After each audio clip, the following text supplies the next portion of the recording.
Welcome. So I am, this class is, there's 3 of these, the next 3 Tuesdays, and no registration. And so this expectation that, people will join in when they can, and hopefully it'll be the sort of thing you're like, dang, it's Tuesday again. All right, I'm there. And we'll all be here every Tuesday for the next 3 Tuesdays. But what I'm going to do each time, if you've taken a class with me, you know that I'm a fan of follow-up emails.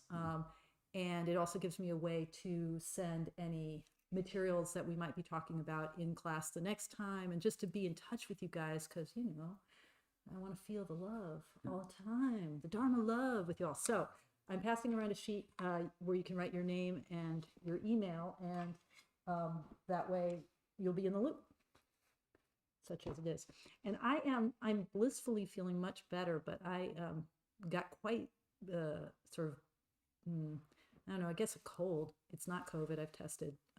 But so my voice is a little bit weird, and I wasn't here on Sunday, but I got to stream in and hear Anya's talk on Prajna. But if I seem like Logi, just, be energetic for me.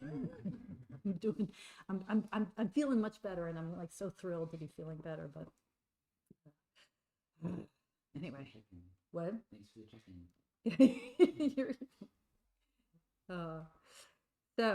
Okay, and so some housekeeping, then we'll dive into things.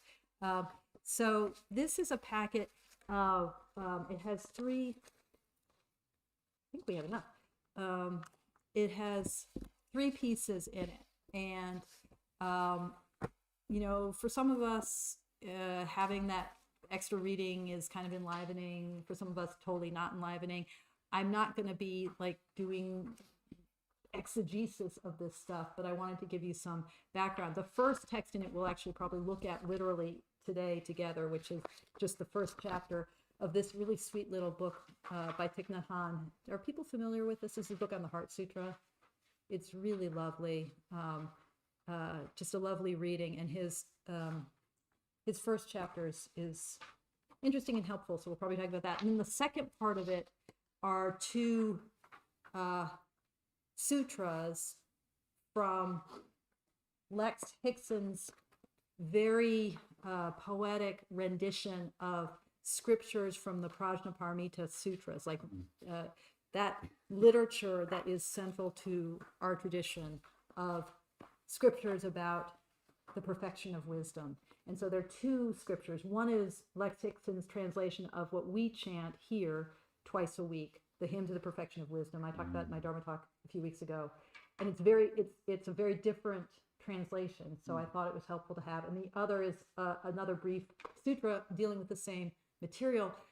The Prajnaparamita scriptures, there are many. There are thousands of lines, and then there are also versions like the Heart Sutra, which is one of the Prajnaparamita scriptures, which is 25 lines. It's the Heart Sutra. It's not just the heart like this heart, but it's like the heart like the core, the heart of the teaching around Prajnaparamita.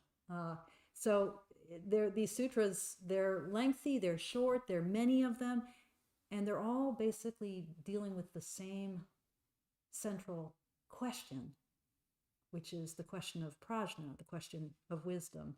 And that's what we'll be kind of exploring together in these 3 classes. The last piece in this packet is a section from, I feel like I keep bringing this in as my prop, the Diamond Sutra, which I'm not discussing with you, but I will gesture to it in every class I teach.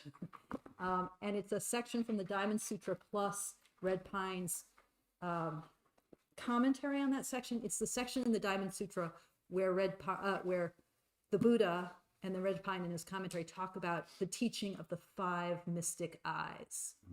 Okay, so the 5 mystic eyes are going to be kind of important for us in these 3 weeks. And in fact, in each of the classes, in each of the 3 classes, we're going to be kind of practicing one of the 5 eyes. We're not going to practice all 5 of them, but we're going to be practicing today. We're going to be practicing the divine eye, and hopefully it'll make sense what that means by the end of today. And then next week we'll be practicing the Prajna eye, and hopefully that will make sense what we mean by that by the end of next week. And then in the last meeting, we'll be practicing the Dharma eye. And again, hopefully that will make sense, as well as why there is a teaching about 5 eyes, what that even means. So that's my kind of preamble, housekeeping stuff. Any questions about any of this? Again, you don't need to read this stuff, but it's there for you. What? What are the other two? What are the other two? Oh, what are the other 2 eyes? Well, the other 2 eyes are the physical eye, which we won't be practicing because you live with the physical eye. We'll be talking about it today. And then the Buddha eye, which, well, we are all always practiced by the Buddha eye and living our lives toward the complete practice of it. So, yeah. But the physical eye we'll talk about today. So, okay. Any other? Anything? How are you guys?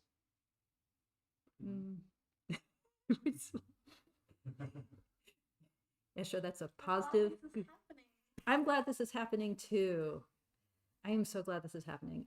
Okay, so Buddhism, Zen Buddhism, is a wisdom tradition, right?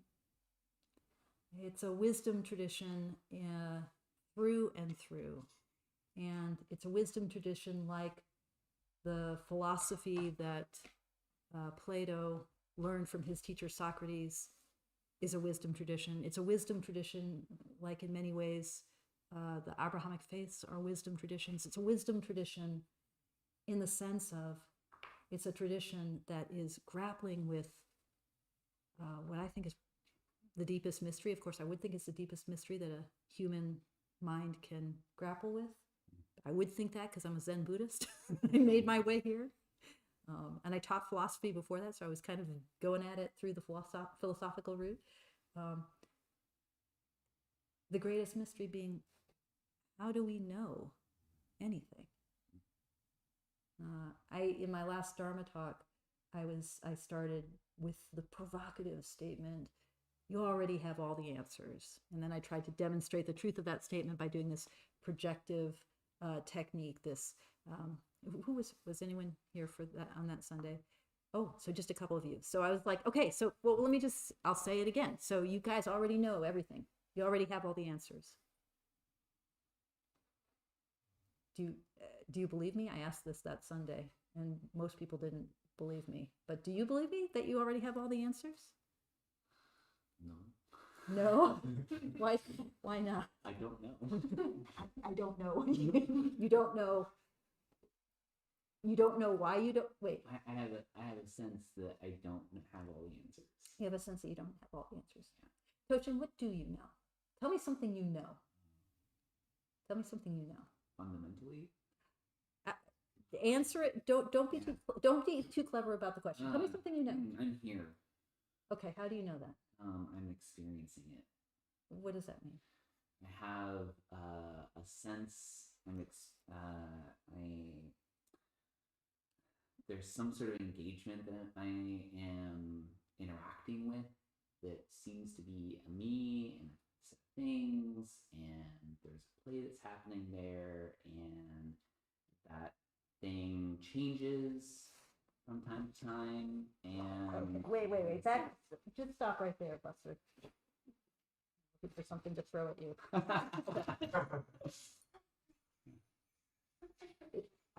What just happened? How did you process it? You threw a thing at me and caught it. Yeah. Yeah. Okay, so how do you know I threw a thing at you? I don't really. You do though, right? I mean, we know stuff, right? I can't explain it. Yeah, but how? I can Okay. try. Okay. So I have skin, it feels things. Yeah. I can feel weight. Go ahead. I have eyes. I have eyes, they see things. Physical eye, we're going to talk a little bit more about that. I can see things. Yeah. I can't smell anything, but keys don't smell like much anyway. And I'm not going to put them in my mouth, but they would taste like something, right? I mean, we know stuff through our body, through our 5 senses, Yeah. right? I mean, we know things, right? And yet there is this question, like when we said, you mean fundamentally? There is this profound, like, how do I know that I know things? How do I know what I know? Right? Is this a familiar, but yet we actually live our lives feeling pretty confident about knowing stuff.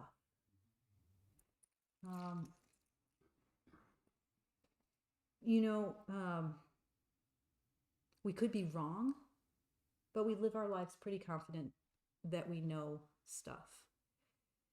And yet, like, when was the last time that can anyone think of an example where you knew something and then you found out that you were wrong?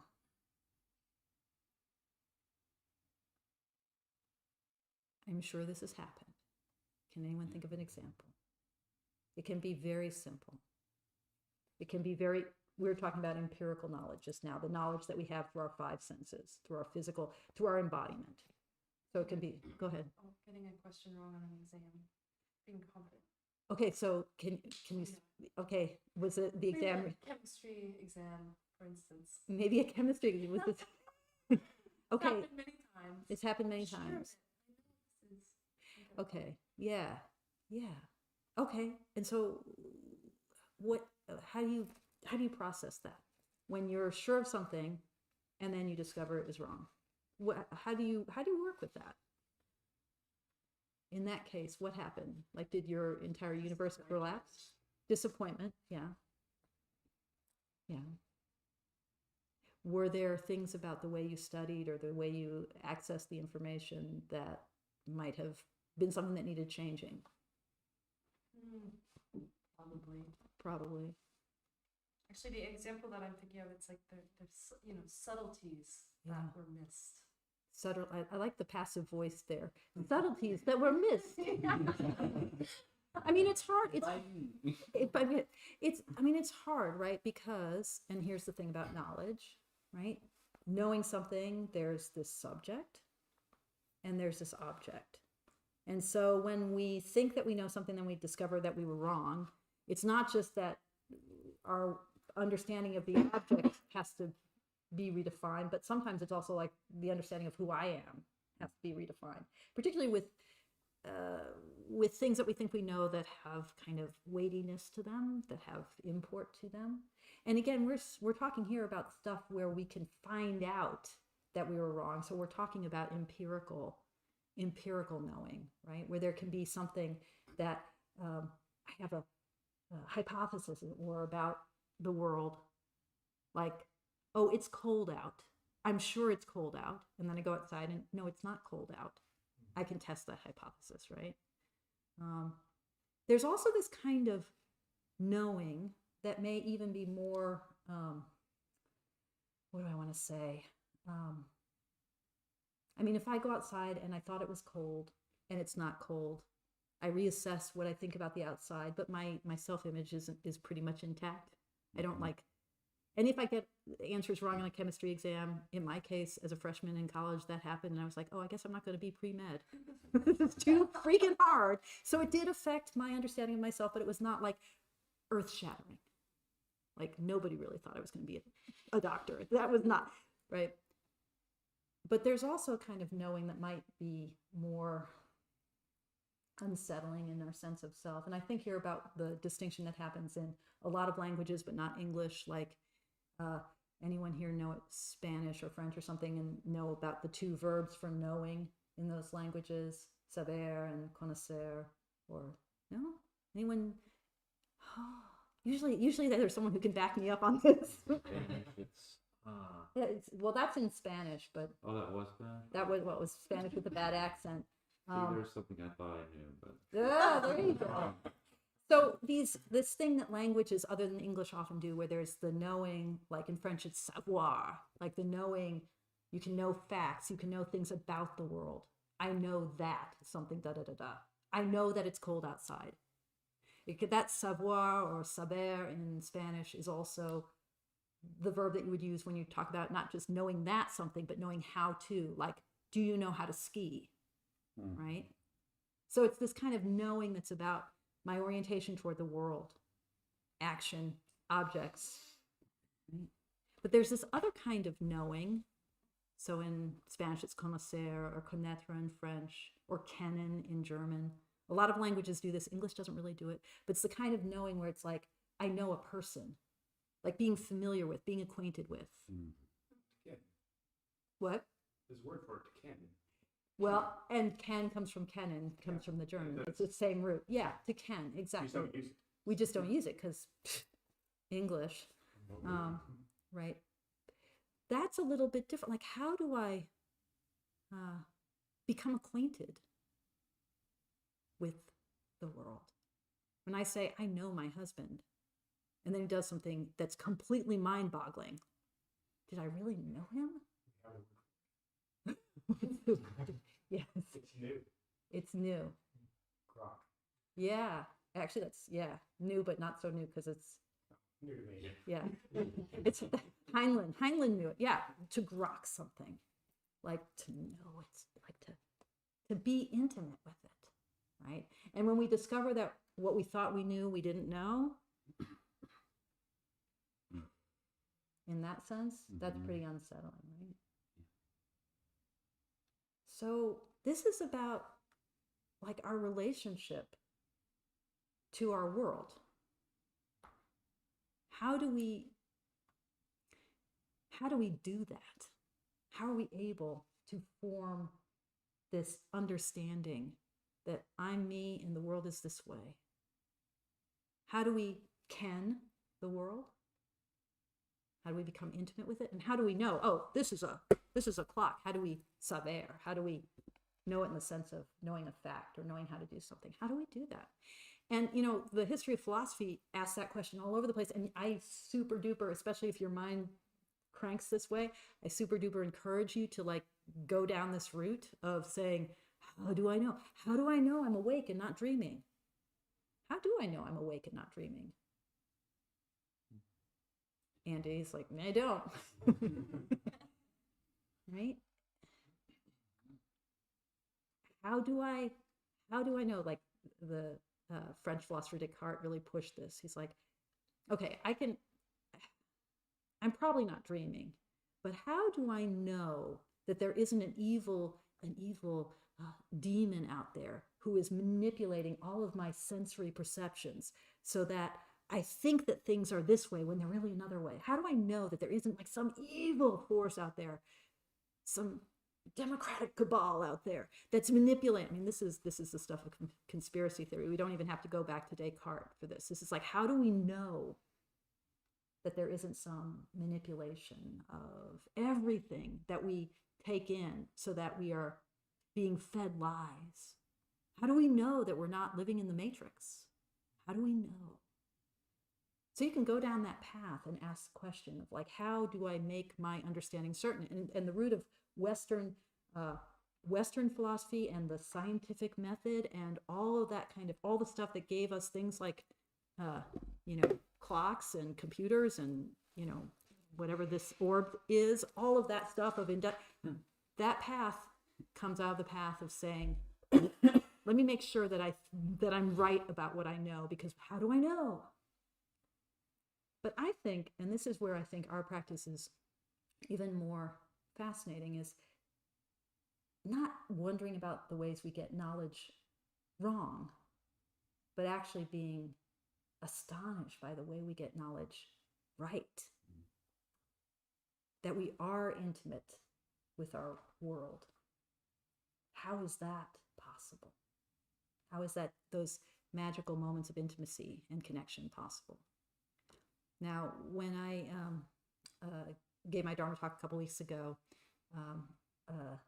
someone asked, what's the difference between knowledge and wisdom?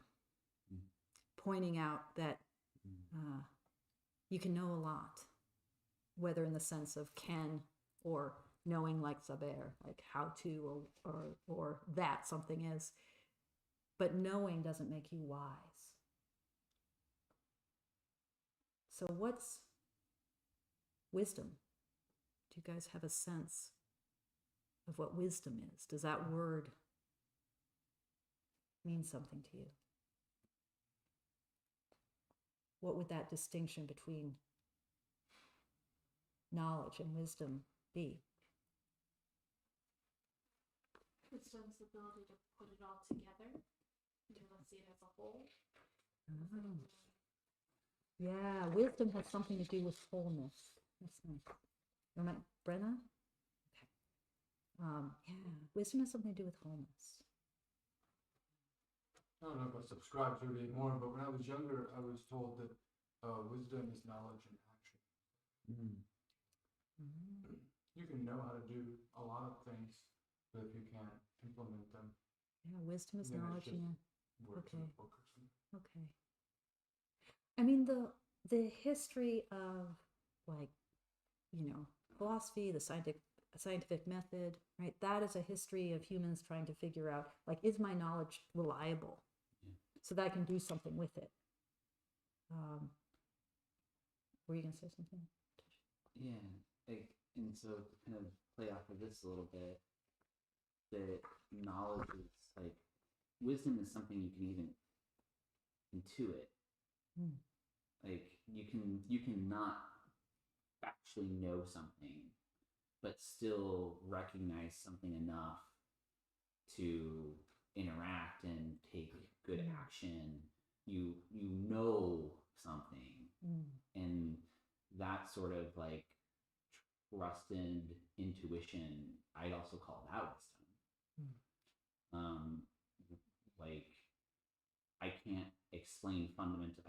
The more I know, I can now explain in some ways how we walk, but I also know how to walk. And that like intuitive action of figuring that out through like it's a different kind of embodied knowledge. Okay. So, I mean, this is a question, right? I mean, when you talk about even embodied knowledge, and I think one of the ways that we think about knowledge is, and I think this is implicit in what Sagan and Brenna were saying too, is that it's like a canon of stuff. Like we have knowledge about. I can go to Wikipedia, and I can get a lot of knowledge. I can study how to do something, and then I can amass that knowledge. Knowledge can be acquired. It's a thing. It might be a thing that is embodied in me, but it's a thing. But wisdom isn't a thing. And in our scriptures, we learn exactly what wisdom is. It's just hard to fathom.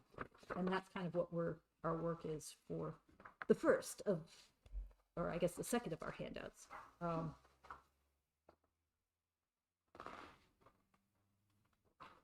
So while this packet is kind of like for those who enjoy like sinking their teeth in some reading material and then like going down that rabbit hole, that's what the big packet's for. This, I encourage everyone to chant this, to chant these two scriptures, which we're not going to do right now, but I'm just going to read aloud the first paragraph of the first stanza of the Heart of Great Perfect Wisdom Sutra. Avalokiteshvara Bodhisattva, when deeply practicing Prajna Paramita, clearly saw that all 5 aggregates are empty and thus relieved all suffering.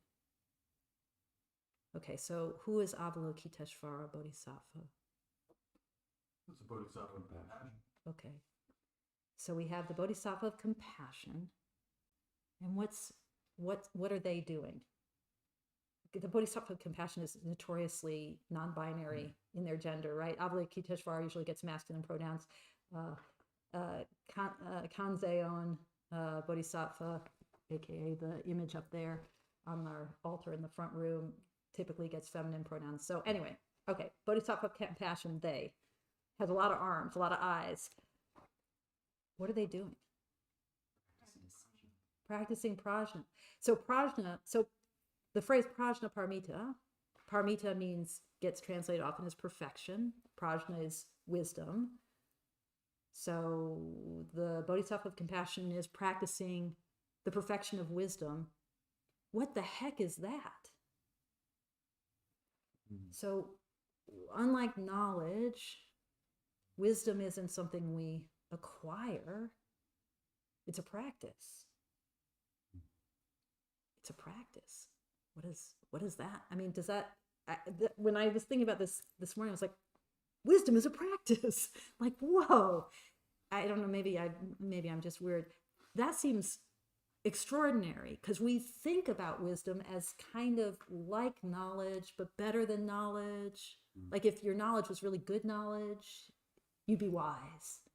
Or maybe it's knowledge, and this is sort of where you're going, Toshin. I think it's sort of like this sort of embodied, or maybe it's a more whole knowledge. Maybe it's knowledge in action, and maybe it's really skillful knowledge. Like it's a thing. But if wisdom is a practice, what does that mean? And actually, this very first line tells us not just that it's a practice, but it gives us a pretty clear sense of what this practice is. When deeply practicing Prajna Paramita, now we're going to hear what that means. Avalokiteshvara clearly saw that all 5 aggregates are empty and thus relieved all suffering. This is like why this sutra is called the Heart of Great Perfect Wisdom Sutra, Maha Prajna Paramita. Why it's called the heart is like it really condenses everything. I mean, and actually in that one sentence, that is all of Zen teaching right there. So, okay, what are the 5 aggregates? Does anyone, I mean, not literal, well, they get named in the sutra itself, but like in a general sense, what are the 5 aggregates? What is that referring to? Does anyone know? No, it's not the paramitas. The 5 aggregates, were you going to say again? Or they're just, I see them as like how we perceive the world. You know, this is good. They're also called, the Sanskrit word for them is the skandhas. And so they're the 5 things that make what we think of as a being, like a sentient being. You know, you might want to think of it like, like they're the atoms that make up a being. So they're named here. Forms, sensations, perceptions, formations, and consciousness. Okay, we could have a whole, class, a whole seminar over many weeks talking about what those 5 things really mean, what it's talking about. It doesn't matter. Let's just say this is like body, heart, and mind, or something like that, right? This is like the stuff that makes me a being, that makes me able to see things and know things and feel things and think that there's a Myobun here. This Myobun is made up of 5 bits. Actually, body, heart, and mind is a good way of thinking about it, even though that's not what they are, but the way that we think of what are we made of? We have bodies, we have hearts, we have minds. Okay, so Avalokiteshvara, Bodhisattva of compassion, practices this wisdom thing and clearly sees. The practice of wisdom has something to do with seeing. And that word seeing in Sanskrit and in Chinese and Japanese and English, you know how that word see is such a powerful word? Like, I see. When we talk about seeing and we talk about, the metaphor of the eye, we're talking about something bigger than just visual sight, right? Like, I see. Seeing as the kind of way that we talk about knowing, right? And in fact, the English word idea comes from the Greek word to see, right? So compassion clearly sees that the stuff that makes up a Myobun or a Shinkaku,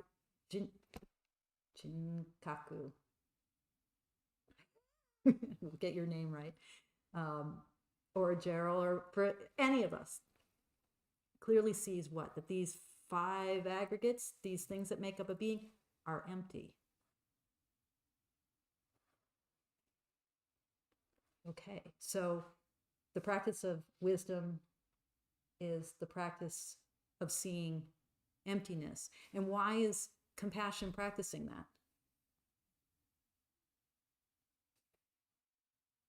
I'm asking these leading questions. Sorry. To relieve all suffering. To relieve all suffering. Yeah, man. It's all there. Compassion happens through the practice of wisdom, which is the practice of seeing emptiness. We have to practice seeing emptiness. What the heck does that mean? Does anyone have a sense of what does it mean to see emptiness? What does that mean? This is not a leading question. This is an actual question. What does that even mean? Does anyone have a sense of what that means? Does that question mean anything? I've been reading Lex Hickson's translation. So Yeah. what comes to mind for me is seeing into the insubstantiability, Yeah. uncrossability, a constant change. Yeah. Insubstantiality. Insubstantiality? Insubstantiality. Yeah. of Yeah. where it is.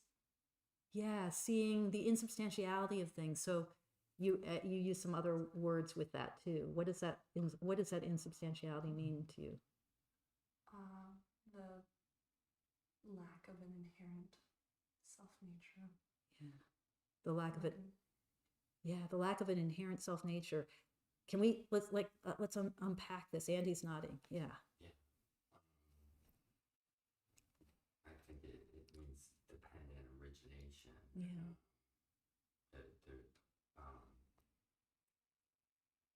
Well, I've been listening to podcasts about this and reading the Nagarjuna, but one thing that resonated with me is emptiness is like a zero. Mm.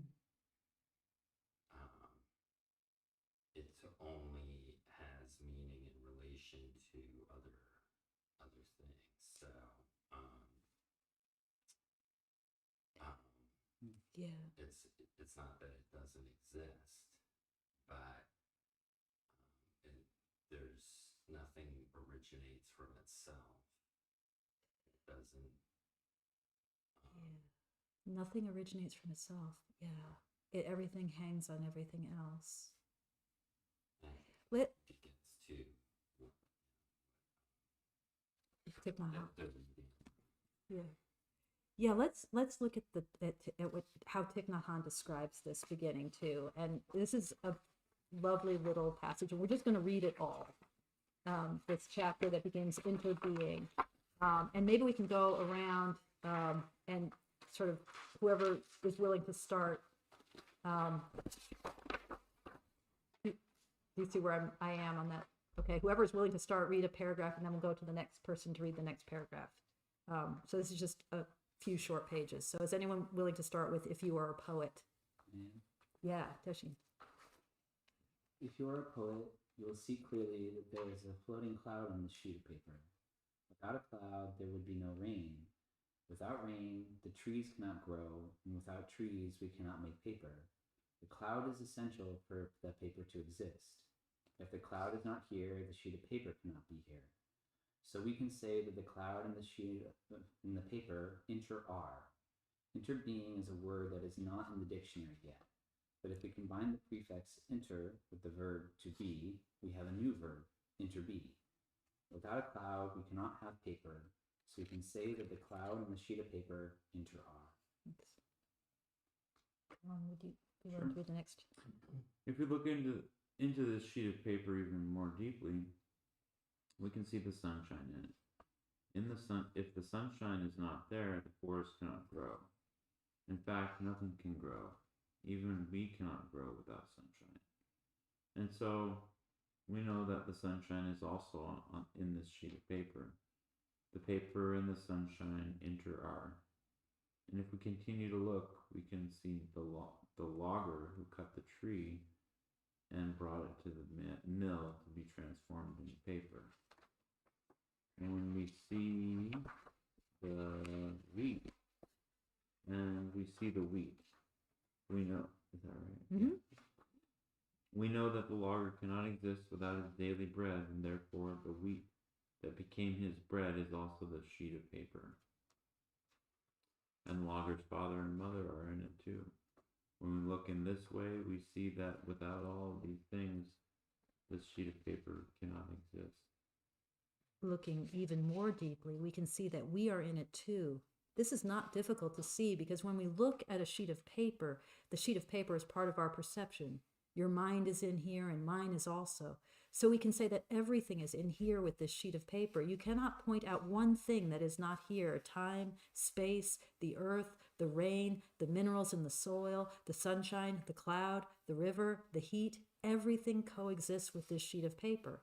That is why I think the word interbe should be in the dictionary. To be is to interbe. You cannot just be by yourself alone. You have to interbe with every other thing this sheet of paper is, because everything else is. Suppose we try to return one of the elements to its source. Suppose we return the sunshine to the sun. Do you think that the sheet of paper would be possible? No. Without sunshine, nothing can be. And if we return the logger to his mother, then we have no sheet of paper either. The fact is that the sheet of paper is made up only of non-paper elements. And if we return these non-paper elements to their sources, then there can be no paper at all. Without non-paper elements, like mind, logger, sunshine, and so on, there will be no paper. As thin as this sheet of paper is, it contains everything in the universe in it. But the Heart Sutra seems to say the opposite. I'm not sure.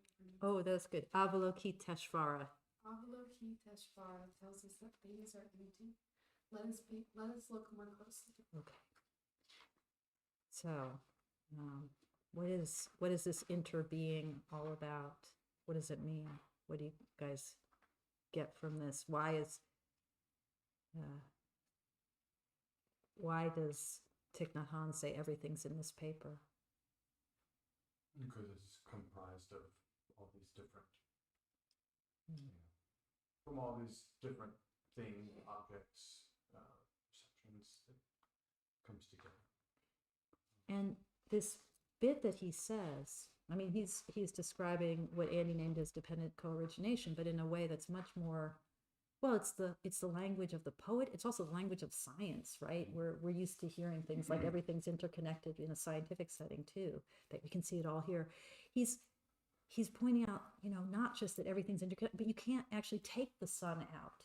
You can't have the sun separate from everything in it, right? It's not just that it's all in the paper, it's also that none of it is separate by itself, can be separable.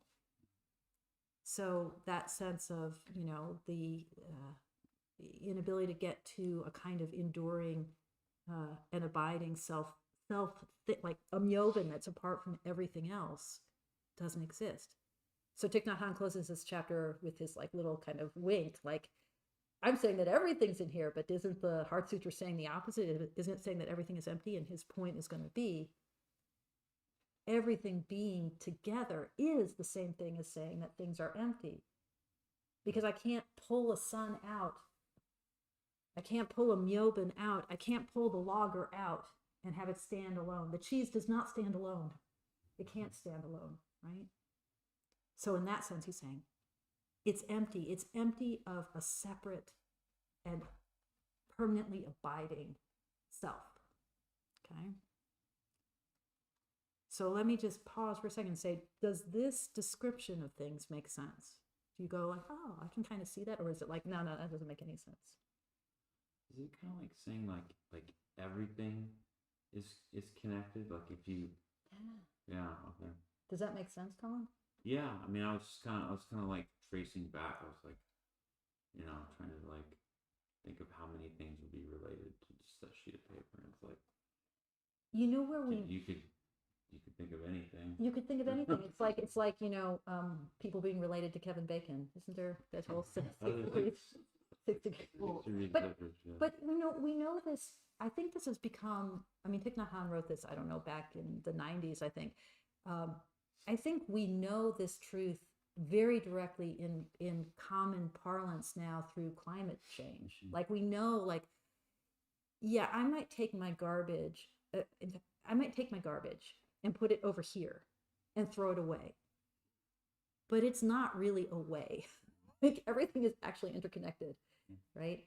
I can't just say that weather WEA, weather, not weather, weather here is completely separate from what's going on across the globe, right? I think we've all kind of gotten used to this idea that, oh yeah, everything is like tied together. We can't just like separate out one action, right?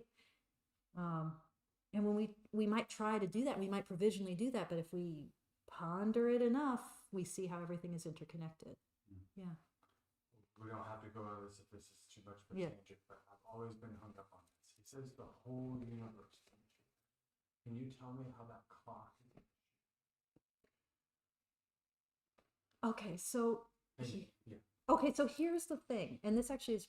Let's come back to this question, okay? In a second, your question, like, well, can you tell me how the clock is in there? I want to know how Kevin Bacon is here. Yeah, I mean, because if we're just doing 6 degrees of separation, then Right, yeah, I he's can got- see that, but But you know, okay, so since it's in everything's in here, yeah, right? Okay, every- yeah. so let's come back to your question, like, My right. logical brain finds it. no, it's great. But I'm wondering if, like, just at the level of this idea, like the kind of, oh yeah, I kind of get that. We're all interconnected. Does that seem like, are people buying that? Like, yeah, we're all interconnected. I get that. But what your point, so, okay, yeah, we all, is everyone here thumbs up? Yeah, I get it. We're all interconnected. Kumbaya, we're all, yeah, I mean, we all, right? Okay, but Sagan is making a very good point, which is, yeah, you are, because yes, you are, because here's the question, like, I can know we're all interconnected, but how do I really see that? What would it mean? Gerald, this reminds me of what we were talking about last week. What would it really mean to see this truth?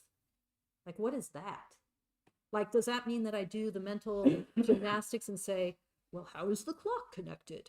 Well, plastic comes from blah, blah, blah. I mean, is that what I do? Am I telling stories about the causal chain that links everything? What does it mean to see clearly that everything is interconnected, that all things are empty of an abiding self, of a separate self, that I can't just say this clock is over here, has no relationship to anything else. It came into the world completely intact as its own thing, not connected to anything else. What does it mean to see that clearly? And why is that a valuable thing to be able to do? Does that question even make sense? How does it lead to the end of suffering? How does it lead to the end of suffering? It gives you a sense of perspective. It gives you a sense of perspective. Yeah. Gratitude. Let's come back to that question, if you're all here with me on our last class.